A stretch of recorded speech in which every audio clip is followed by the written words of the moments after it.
ഞാനിത് കഴിഞ്ഞ വർഷം 2023 ഓഗസ്റ്റിലാണ് വെക്കാനുള്ള കാരണം എന്നാന്ന് വെച്ചാൽ KCBയുടെ ബില്ല് ഭയങ്കര കൂടുതലായിരുന്നു.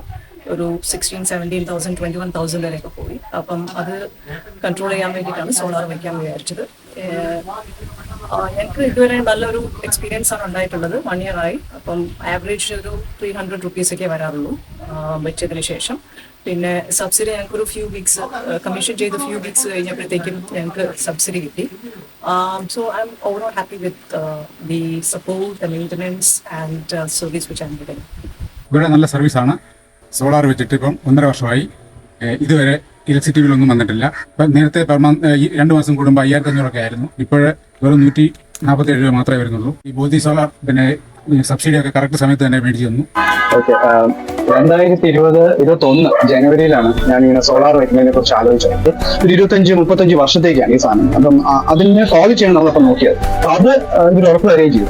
ഇതിപ്പോ ഒരു 3 വർഷമായി ഞാനിത് ഇൻസ്റ്റാൾ ചെയ്തതിനു ശേഷം ഇപ്പൊ ഞാൻ ആകെ കൊടുക്കുന്നത് 220 രൂപ എന്നുള്ള ഫിക്സഡ് ചാർജ് അല്ലാതെ വേറെ ഒന്നും വരുന്നില്ല. ഇത് കൂടാതെ കഴിഞ്ഞ വർഷം ഞാൻ ഇലക്ട്രിക് കാർ വാങ്ങിക്കുകയും ചെയ്തു. കാര്യം എക്സസ് വരുന്ന കറണ്ട് ഉപയോഗിച്ചിട്ട് കാർ ഓടിക്കാനും പറ്റും. അപ്പം വെർച്വലി കാർ ഇപ്പൊ ഞാൻ ഓടിക്കുന്നത് ഫ്രീ ആയിട്ടാണ്. സോളാറിൽ നിന്ന് കറണ്ട് പ്രൊഡ്യൂസ് ചെയ്യുന്നു, കാർ ചാർജ് ചെയ്യുന്നു, വണ്ടി ഓടിക്കും. എനിക്ക് വളരെ നല്ല സർവീസാണ്. ഈ 3 വർഷമായിട്ട് ഒരു വ്യത്യാസം വരുന്നത് മനസ്സിലായെന്ന് വെച്ച് കഴിഞ്ഞാൽ ഇതിൽ തുടങ്ങുക ചെയ്യാന്ന് മാത്രമല്ല, അത് കഴിഞ്ഞിട്ടുള്ള ആഫ്റ്റർ സെയിൽ സർവീസും ഒരു ഭംഗിയായിട്ട് ചെയ്യണം. അത് എനിക്ക് ഇത്രയും കാലത്തെ ഒരു അനുഭവത്തിൽ നിന്ന് മനസ്സിലായി. ഡ്രില്ല് ചെയ്യുവാണ് ഞാൻ പ്രത്യേക രീതിയിൽ ചെയ്യാൻ പറഞ്ഞതുകൊണ്ട് നമ്മൾ ആദ്യമേ ഫൗണ്ടേഷൻ ചെയ്തിട്ട് ഒരു 6 ഫൗണ്ടേഷൻ ആദ്യം ചെയ്തു. അത് കഴിഞ്ഞിട്ട് അതിനകത്ത് ഇതിന്റെ തൂണൊക്കെ കണക്ട് ചെയ്തു. അത് കഴിഞ്ഞിട്ട് വീണ്ടും കോൺക്രീറ്റ് ചെയ്ത് ഒരു സിംഗിൾ പീസാക്കി അഡീഷണൽ ആയിട്ട് നമ്മൾ റീഎൻഫോഴ്സ് ചെയ്താണ് ചെയ്തത്. അപ്പം ഇൻ കേസ് ഒരു ലീക്കേജ് പോലും വരാനുള്ള സാധ്യത ഒട്ടുമില്ലാത്ത രീതിയിലാണ് ഇത് കൺട്രോൾ ചെയ്തിരിക്കുന്നത്. പിന്നെ നല്ല ഹൈറ്റ് ഉണ്ട്, എയർ സർക്കുലേഷൻ നന്നായിട്ടുണ്ട്. സോ മാക്സിമൈസ് പ്രൊഡക്ഷൻ നമ്മൾ എക്സ്പെക്ട് ചെയ്തു. ഒട്ടും വാട്ടർ ലീക്കേജ് ഇല്ലാതെ നമ്മൾ ചെയ്തിട്ടുണ്ട്. It's A well done contract and well done job. ഞാൻ അമേരിക്കയിൽ നിന്ന് റിട്ടയർ ചെയ്ത ന്യൂറോളജി പ്രാക്ടീസ് ചെയ്തുകൊണ്ടുള്ള ഡോക്ടറാണ്. So thank you so much. First നമുക്ക് 10 kilowatt തന്നു. Again you given us 25 kilowatt. Thank you so much for the opportunity. Modi solar ആണ് ഇവിടെ 2 തവണ ഇത് ചെയ്തത്. അവർ വളരെയധികം പ്രൊഫഷണലായിട്ടും വളരെ ഭംഗിയായിട്ടും കാര്യങ്ങൾ ചെയ്തിട്ടുണ്ട്. അത് ഞാൻ highly recommend them for such A project. ഇവിടെ AC എണ്ണം കൂടി. അപ്പം നമ്മൾ അങ്ങനെയാണ് ഇൻസ്റ്റാൾ ചെയ്തത്. നിങ്ങളുടെ കമ്പനിയുമായിട്ട് ഇൻസ്റ്റാൾ ചെയ്തു. ഇപ്പൊ നമുക്ക് ബെനിഫിറ്റ് ഇപ്പം ഒരു 13,000, 14,000 വരുന്ന യൂസേജ് ആ രീതിയിൽ ഉണ്ടെങ്കിൽ നമുക്ക് ഇപ്പൊ വരുന്ന ബില്ല് അറൌണ്ട് 3,200 rupees നമ്മളിലാണ് വരുന്നത്. അതർവൈസ് സർവീസ് വൈസും നമുക്ക് വേറെ പ്രോബ്ലം ഇല്ല, ഇഷ്യൂസ് ഇല്ല. It's very good.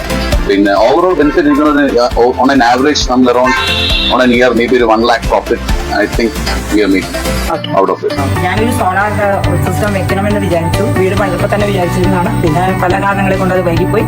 അത് ഞാൻ പറഞ്ഞപ്പോഴേക്കും പിറ്റേ ദിവസം തന്നെ വരികയും സൈറ്റ് കാണുകയും അന്ന് തന്നെ രാത്രി പാനൽ ഇറക്കുകയും ചെയ്തു. അതിന്റെ പിറ്റേ ദിവസമാണ് അവർ വന്ന് അതിന്റെ സ്ട്രക്ചറിന്റെ പണിയൊക്കെ ചെയ്ത് പെട്ടെന്ന് തന്നെ പണിയെല്ലാം പൂർത്തിയാക്കി.